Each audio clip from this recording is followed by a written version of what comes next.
আসসালামু আলাইকুম। আমন্ত্রণ জানাচ্ছি জাগো টিভি সংবাদে। পুরো সংবাদ জুড়ে আপনাদের সাথে আছি আমি ফারহান নাজরিন সুমা।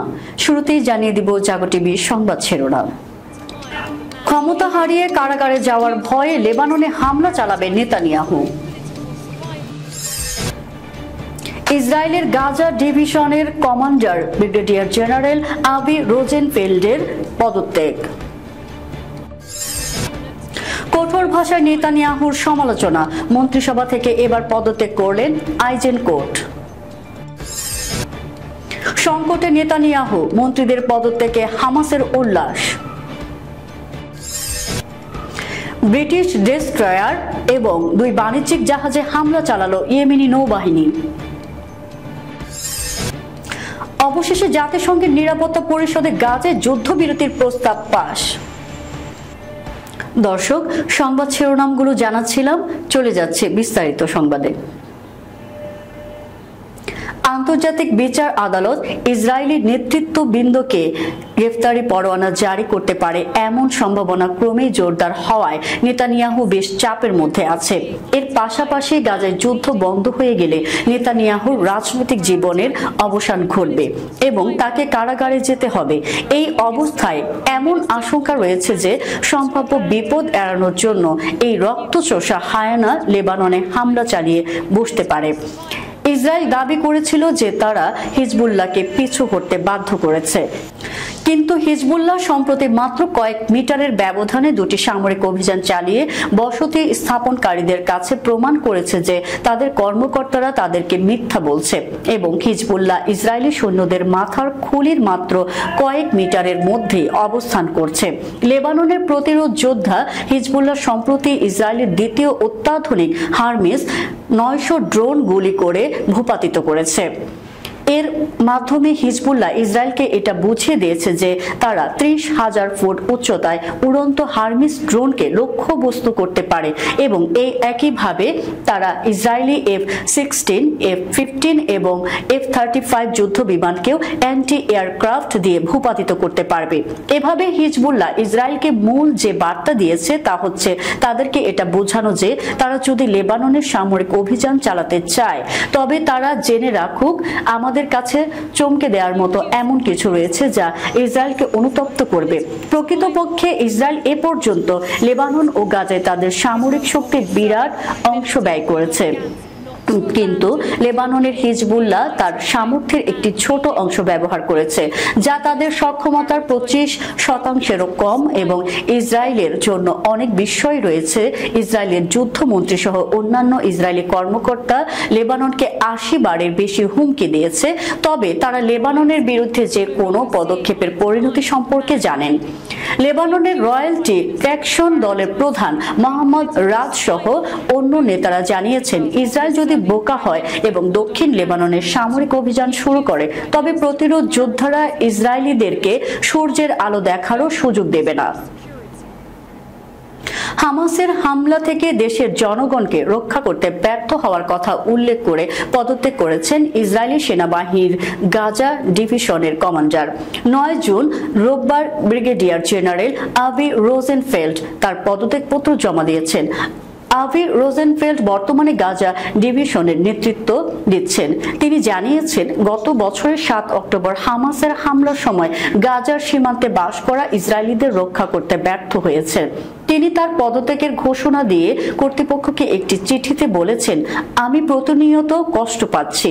বেসামরিক লোক, ইসরায়েলি সেনাবাহিনীর সৈন্য এবং নিরাপত্তা বাহিনী যে ভারী মূল্য দিয়েছে তার জন্য আমি প্রতিদিনই কষ্ট অনুভব করেছি। এই হামলায় আমি অনেক বন্ধুকেও হারিয়েছি। এদিকে রোজেনফেল্ড ইসরায়েলি সামরিক বাহিনীকে জানিয়েছেন তার উত্তরসূরি নির্বাচন না হওয়া পর্যন্ত তিনি কমান্ডার হিসেবে কাজ চালিয়ে যাবেন এবং 7 অক্টোবর ব্যর্থতার তদন্তে অংশ নেবেন। 7 অক্টোবর হামাস যোদ্ধারা ইসরায়েল গাজা সীমান্তে অবস্থানরত এই ডিভিশনের ঘাঁটি দখল করেছিল। সে সময় বেশ কয়েকজন ইসরায়েলি সৈন্য নিহত এবং বন্দী হয়েছিল। ইসরায়েলি কর্তৃপক্ষ জানিয়েছে হামাসের হামলায় অন্তত 1109 জন নিহত হয়েছে। এছাড়া প্রায় 250 জনকে জিম্মি হিসেবে গাজায় নিয়ে যাওয়া হয়েছে। দখলদার হায়নাদের যুদ্ধকালীন মন্ত্রিসভা থেকে এবার পদত্যাগ করলেন ন্যাশনাল ইউনিটি পার্টির এমপি গাদি আইজেনকোট। যুদ্ধকালীন মন্ত্রিসভা থেকে ন্যাশনাল ইউনিটি পার্টির প্রধান বেনি গান্স পদত্যাগ করার কিছু সময় পরে আইজেনকোট পদত্যাগ করেন। বেনি গান্সের মতো আইজেনকোটও পদত্যাগপত্রের নেতানিয়াহুর কঠোর সমালোচনা করেছেন। পরে তার কাছে পদত্যাগপত্র জমা দিয়েছেন। আইজেনকোট বলেন, আলোচনার বাইরের দৃষ্টিভঙ্গি এবং রাজনীতির অনুপ্রবেশ ঘটেছে, অতএব আমাদের সরকার ছাড়ার সময় এসেছে। এই পদত্যাগের কারণে নেতানিয়াহু যেমন বিপর্যয়ের মুখে পড়লেন, তেমনি কঠিন যুদ্ধের ভেতরে ইসরায়েল আরো অনিশ্চিত অবস্থার মধ্যে পড়ল। ফিলিস্তিনের ইসলামী প্রতিরোধ আন্দোলন হামাস বলেছে, ইসরায়েলের দুই মন্ত্রীর পদত্যাগের মধ্য দিয়ে সেখানকার রাজনৈতিক ব্যবস্থা ধ্বংসের ইঙ্গিত পাওয়া যাচ্ছে। হামাস মুখপাত্র সামি আবু জোহরি আজ এই মন্তব্য করেন। হামাসের এই সিনিয়র কর্মকর্তা বলেন, চূড়ান্ত পরিণতিতে ইসরায়েল ভেঙে যাবে এবং তার আগে এই দুই মন্ত্রী ইসরায়েলি প্রশাসন থেকে পদত্যাগ করেছেন। ইহুদিবাদী সরকারের রাজনৈতিক ও সামরিক ব্যক্তিত্বদের পদত্যাগের কোনো শেষ নেই। এটি ইসরায়েলের রাজনৈতিক ব্যবস্থার পতনের দিকে ইঙ্গিত করেছে। সামি আবু জোহরি জোর দিয়ে বলেন, নেতানিয়াহু বা বেনি গান্স যিনি ক্ষমতায় থাকুন না কেন, ফিলিস্তিনিদের জন্য বিশেষ কোনো পার্থক্য নেই। তারা সবাই একইভাবে ফিলিস্তিনিদের রক্তপাত ঘটাতে অভ্যস্ত। গতকাল বেনি গান্স এবং আইজেনকোট ইসরায়েলের যুদ্ধকালীন মন্ত্রিসভা থেকে পদত্যাগ করেন। পদত্যাগের পর বেনি গান্স তেল আবিবে এক সংবাদ সম্মেলনে বলেন, যত দ্রুত সম্ভব নেতানিয়াহুকে আগাম নির্বাচন দিতে হবে। ইয়েমেনের হুতি আনসারুল্লাহ আন্দোলন সমর্থিত সামরিক বাহিনী নতুন করে ব্রিটিশ নৌবাহিনীর একটি ডেস্ট্রয়ারে এবং দুটি বাণিজ্যিক জাহাজে হামলা চালিয়েছে। ফিলিস্তিনি জনগণের প্রতি সংহতি এবং ইসরায়েলের চলমান গণহত্যা ও বর্বর আগ্রাসনের প্রতিবাদে এই হামলা চালানো ইয়েমেনি নৌবাহিনী। গতকাল এক বিবৃতিতে ইয়েমেনের সশস্ত্র বাহিনী জানিয়েছে, তারা লোহিত সাগরে ব্রিটেনের এই HMS ডায়মন্ড নামে একটি ডেস্ট্রয়ারকে টার্গেট করে এবং কয়েকটি ব্যালিস্টিক ক্ষেপণাস্ত্র দিয়ে তাতে হামলা চালায়। ইয়েমেনের সশস্ত্র বাহিনী জানিয়েছে, হামলা ছিল খুবই নিখুঁত, তবে এই হামলায় জাহাজের কি ধরনের ক্ষয়ক্ষতি হয়েছে তা বিস্তারিত জানা যায়নি। ইয়েমেনি বাহিনী তাদের বিবৃতিতে আরও জানিয়েছে, তারা ব্রিটেনের নর্ডানি এবং তাবিশি নামে দুটি বাণিজ্যিক জাহাজে হামলা চালিয়েছে। গত 7 অক্টোবর থেকে ইহুদিবাদী ইসরায়েল অবরুদ্ধ গাজা উপত্যকায় বর্বর আগ্রাসন ও গণহত্যা চালিয়ে আসছে। এর প্রতিবাদে ইয়েমেনের হুতি আনসারুল্লাহ আন্দোলন সমর্থিত সামরিক বাহিনী ফিলিস্তিনি যোদ্ধাদের প্রতি প্রকাশ্য সমর্থন জানিয়েছে এবং ফিলিস্তিনে ইসরায়েলি দখলদারিত্বের বিরুদ্ধে লড়াইয়ে নিজেদেরকে যুক্ত করেছে। সূত্র পার্স টুডে। যুক্তরাষ্ট্রের প্রেসিডেন্ট জো বাইডেনের দেওয়া ফিলিস্তিনের গাজায় যুদ্ধবিরতির প্রস্তাব জাতিসংঘ নিরাপত্তা পরিষদে পাশ হয়েছে। 15 সদস্যের মধ্যে প্রস্তাবের পক্ষে ভোট পড়েছে 14টি। ভোট দেওয়া থেকে শুধু বিরত ছিল রাশিয়া। গতকাল সোমবার প্রস্তাবটির উপর জাতিসংঘের নিরাপত্তা পরিষদে ভোটাভুটি হয়, খবর বিবিসি ও আল জাজিরা।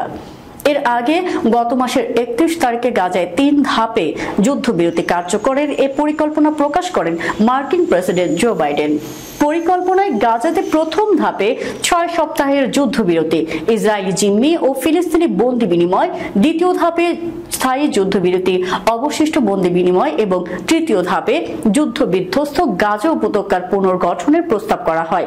জাতিসংঘে এমন সময় গাজায় যুদ্ধবিরতির এ প্রস্তাব পাশ হলো যখন ইসরায়েলে গাজায় হামলার আরো তীব্র করেছে এবং দখলদার বাহিনীর নির্বিচার হামলায় সেখানে 37,000-এর বেশি ফিলিস্তিনি নিহত হয়েছেন।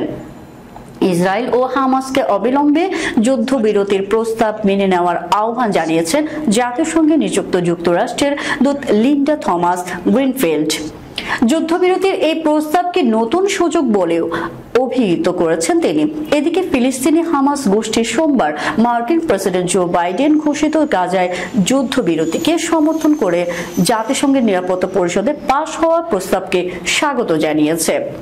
নিরাপত্তা পরিষদের যুদ্ধবিরতি পরিকল্পনাটি পাশের পরপরই এক বিবৃতিতে হামাস বলেছে, নিরাপত্তা পরিষদের প্রস্তাবে যা অন্তর্ভুক্ত করা হয়েছে তা গাজায় স্থায়ী যুদ্ধবিরতি, ইসরায়েলি বাহিনীর সম্পূর্ণ প্রত্যাহার, বন্দীদের বিনিময়, গাজার পুনর্গঠনকে তারা স্বাগত জানায়। তবে নিরাপত্তা পরিষদে পাশ হওয়া যুদ্ধবিরতি প্রস্তাব নিয়ে তাৎক্ষণিক কোনো মন্তব্য করেনি ইসরায়েল। যদিও যুক্তরাষ্ট্রের পক্ষ থেকে বলা হয়েছে, ইসরায়েলের দেওয়া প্রস্তাবে ঘোষণা করেছিলেন প্রেসিডেন্ট বাইডেন। দর্শক, যাবার আগে জানিয়ে দিব শিরোনামগুলো আরো একবার। ক্ষমতা হারিয়ে কারাগারে যাওয়ার ভয়ে লেবাননে হামলা চালাবে নেতানিয়াহু। ইসরায়েলের গাজা ডিভিশনের কমান্ডার ব্রিগেডিয়ার জেনারেল আবি রোজেনফেল্ডের পদত্যাগ। কঠোর ভাষায় নেতানিয়াহুর সমালোচনা, মন্ত্রিসভা থেকে এবার পদত্যাগ করলেন আইজেনকোট।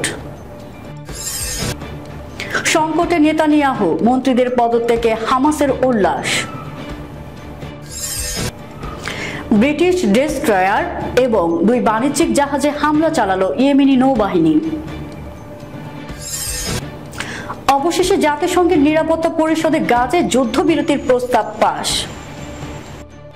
এই ছিল এখনকার মতো। আমাদের পরবর্তী সংবাদ দেখার আমন্ত্রণ জানিয়ে শেষ করছি। ধন্যবাদ সবাইকে। আল্লাহ হাফেজ।